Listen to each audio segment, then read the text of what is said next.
जय हिंद दोस्तों। आज के इस वीडियो में हम लोग बिहार स्पेशल के बारे में समझेंगे। इस वीडियो में ना पिछले वीडियो में हम बिहार स्पेशल के सिलेबस के बारे में डिस्कस किए थे, जिसमें एक उस सिलेबस में एक चैप्टर का नाम था कुछ बिहार का राज्य व्यवस्था एवं प्रशासन ना। तो वही चैप्टर के बिहार के राज्य व्यवस्था एवं प्रशासन पर हम लोग बात करने वाले हैं। शुरू से राज्य व्यवस्था के बारे में जानेंगे, शुरू से एकदम जानेंगे कि राज्य व्यवस्था का है। उसके बाद हम लोग थोड़ा सा भारत की संरचना के बारे में देखेंगे कि भारत के राज्य व्यवस्था किस तरह से, और फिर हम लोग उसके बाद बिहार के राज्य व्यवस्था पर चलेंगे। देखिए, अगर हम लोग राज्य व्यवस्था की बात करेंगे ना, तो राज्य व्यवस्था काहे लाया गया था, तो बिहार में संसदीय प्रणाली के अनुरूप चलाने के लिए राज्य व्यवस्था को क्या किया गया था, लागू किया गया था। तो वही चीज का हम लिखेंगे कि बिहार में संसदीय प्रणाली के अनुरूप लागू किया गया था। ठीक है, राज्य व्यवस्था का किस लिए लागू किया था, तो बिहार में संसदीय प्रणाली के अनुरूप राज्य व्यवस्था को लागू किया गया था। अब देखिए, थोड़ा सा भारत के संरचना के अगर बात करेगा, देखिए भारत जो है ना, भारत राज्यों का संघ है। भारत राज्यों का संघ है। किस आर्टिकल में लिखा गया है, आर्टिकल कितना में, आर्टिकल 1 में लिखल गया है, अनुच्छेद कितना, अनुच्छेद 1 में लिखल गया है कि भारत राज्यों का संघ है। लेकिन देखिए, भारत की अगर बात करेगा ना, तो भारत कहे का मतलब एक होता है संघ, और एक होता है क्या होता है, राज्य होता है। और संघ सबसे ज्यादा भारत में अगर शक्ति है तो किसके पास है, संघ यानी कि केंद्र के पास है। राज्य की तुलना में सबसे ज्यादा शक्ति केंद्र के पास है ना। तो यह अधिक शक्ति है इसका, ठीक है, और इसका कम शक्ति है। ये फॉर्मेलिटी है ना। अब देखिए, अगला में लिखल है कि संघ एवं राज्यों के बीच शक्ति का विभाजन ना। तो माने भारत में संघ एवं राज्यों के बीच शक्ति का विभाजन किस तरह से और किस कितने भाग में किया गया, उसके बारे में ही में ना। अच्छा, संघ एवं राज्यों के बीच शक्तियों का विभाजन अनुसूची कितना 7 में ही दिया गया है। एक होता है कथी है, संघ सूची है, अब एक है राज्य सूची, अब एक होता है समवर्ती सूची। यही 3 गो सूची से संघ एवं भारत के बीच, दोनों के बीच शक्ति का क्या किया गया, विभाजन किया गया। अब देखिए, संघ सूची में पहले कितना विषय था, पहले था 97 विषय, लेकिन अब की बात करेगा ना, तो अब इसमें 100 विषय है। अब राज्य सूची में बात करेगा ना, तो राज्य सूची में पहले था 66 विषय, राज्य सूची में पहले था 66 विषय, लेकिन अब है कितना, 61।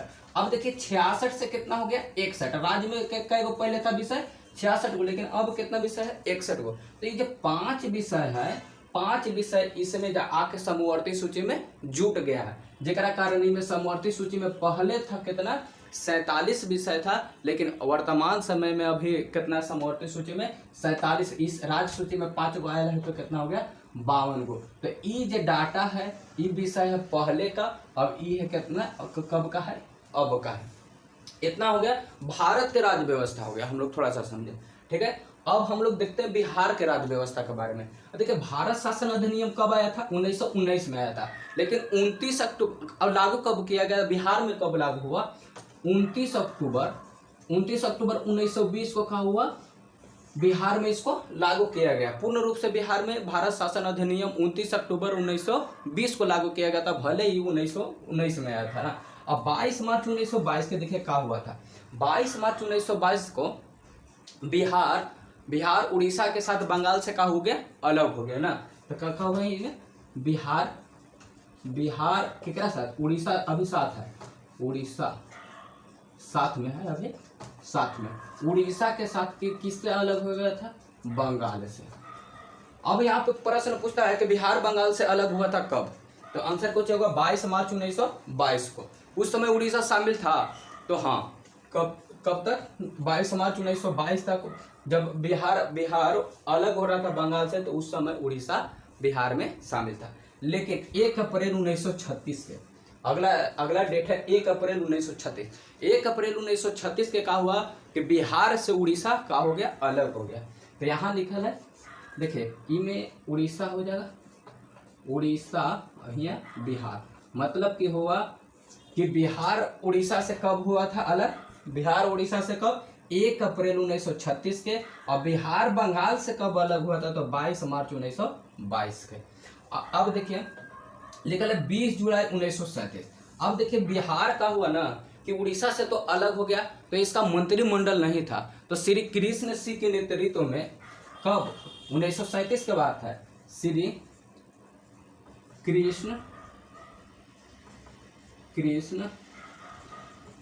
सिंह के नेतृत्व में मंत्रिमंडल का क्या हुआ? मंत्रिमंडल का गठन किया गया। जब 1 अप्रैल 1936 का बिहार से उड़ीसा अलग हो गया था उस समय, तब हम लोग के बिहार के लिए मंत्रिमंडल नहीं था, तो अब मंत्रिमंडल के गठन तो करना बहुत जरूरी था, काहे कि राज्य व्यवस्था चलेगा नहीं, तो इसलिए क्या किया गया? श्री कृष्ण सिंह के नेतृत्व में बिहार में क्या हुआ? मंत्रिमंडल का गठन हुआ। कब हुआ था? 20 जुलाई 1937 के। तो पूछेगा कि बिहार में मंत्रिमंडल का गठन प्रथम बार कब हुआ था? जब बिहार से उड़ीसा अलग हुआ था। किसके? तो 20 जुलाई 1937 का। और किसके नेतृत्व में? तो श्री कृष्ण सिंह के नेतृत्व में, ठीक है। और 1956 में कहा है, 1956 में राज्यों का पुनर्गठन हुआ था। राज्यों का पुनर्गठन कब हुआ था? 1956 में हुआ था, लेकिन बिहार में कोई भी परिवर्तन नहीं हुआ था, ठीक है। तो इसमें राज्यों का पुनर्गठन हुआ था, राज्यों का पुनर्गठन, ठीक है। यहाँ तक है इसमें है। तो राज्यों का पुनर्गठन कब हुआ था? पूछेगा कब? 1956 में बताना है, ठीक है। अब देखिए यहाँ लिखा है 15 नवंबर। तो देखिए अब है ना, अब देखिए यहाँ हम लोग के देखना है 15 नवंबर 2000 पर बात करना है। तो 15 नवंबर 2000 के क्या हुआ था कि बिहार से झारखंड का हुआ अलग हो गया। अब देखिए 15 नवंबर 2000 से पहले क्या था? 15 नवंबर 2000 से पहले अगर हम लोग देखेंगे ना इसमें बिहार के बारे में, तो उस समय लोकसभा में सीट का एगो था 54 गो था, और राज्यसभा में सीट का एगो था 22 गो था, और विधानसभा में सीट का एगो था, देखा 20 विधान से सभा हो गया ना, 324 गो था, और विधान परिषद में क्या गो था? 96 गो था। कब? जब 15 नवंबर 2000 से पहले, मतलब कि झारखंड उस समय हम लोग के साथ था। लेकिन 15 नवंबर 2000 के बाद का हुआ? झारखंड का हुआ, झारखंड अलग हो गया, और बिहार का हो गया अलग हो गया, ठीक है। बिहार का हो गया अलग हो गया, बिहार और झारखंड अलग हो गया। तब का हुआ कि बिहार के अब यहाँ मैंने लोकसभा और राज्यसभा में सब में सीट के संख्या में क्या हो गया? परिवर्तन हो गया। मतलब कि पहले था क्या गो? 54 गो, तो अब लोकसभा में सीट की संख्या क्या हो गया? 40 गो, और राज्यसभा में सीट की संख्या क्या हो गया? 16 गो, और विधानसभा में सीट की संख्या 243 गो। जो कि नेक्स्ट बार जो बिहार में मुख्यमंत्री यानी कि विधानसभा का जो चुनाव होगा उसमें क्या गो? 243 सीट पर चुनाव लड़ा जाएगा ना। अब विधानसभा के सीट क्या हो गया? 75 गो। पहले का एगो था 96 गो। तो पहले और अब दोनों याद रखना का है कि एग्जाम में पहले वाला और अब वाला दोनों में से सवाल पूछता है, ठीक है। अब देखिए 15 नवंबर 2000 के बाद हम लोग करेंगे ना। अब देखिए वर्तमान में सब थोड़ा सा समझिए। वर्तमान में बिहार है ना, क्षेत्रफल की दृष्टि से क्या है? तीसरा स्थान पर, 12वां स्थान पर ना, 12वां स्थान पर है। क्षेत्रफल की दृष्टि से अगर बात करेंगे ना, तो बिहार में सबसे बड़ा राज्य क्षेत्रफल की दृष्टि से बिहार क्या है? 12वां है। और जनसंख्या की दृष्टि से क्या है? 3वां पर है, तीसरा पर है।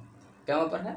तीसरा पे। जनसंख्या की दृष्टि से तीसरा, और क्षेत्रफल की दृष्टि से 12वां बड़ा राज्य। अब देखिए जिला की संख्या क्या हुआ? तो अब देखिए इसमें है क्या, थोड़ा सा अभी जिला है हम लोग के कितना? 38 जिला है। लेकिन जब 2000 का हुआ था इस समय, तो इस समय जिला की संख्या था 37। लेकिन 2000 कितना? 2001 में अरवल जिला बना। 2001 में कौन जिला बना? अरवल जिला बना, जो कि एक राज्य एक जिला बन गया। और पहले था क्या गो? 37 गो। तो 2001 के बाद जिला की संख्या क्या गो हो गया? 38 गो। तो वही लिखा है कि जिला की संख्या 38 गो, और प्रमंडल की संख्या क्या गो है? 9 गो। हम लोग कौन प्रमंडल में आता है? तो मगध प्रमंडल में आता है, ठीक है। और शासन, बिहार के शासन व्यवस्था कैसा है? तो संसदीय प्रणाली है। बिहार का शासन व्यवस्था पूछेगा कि कैसा है? तो संसदीय प्रणाली है, संसदीय प्रणाली है, ठीक है।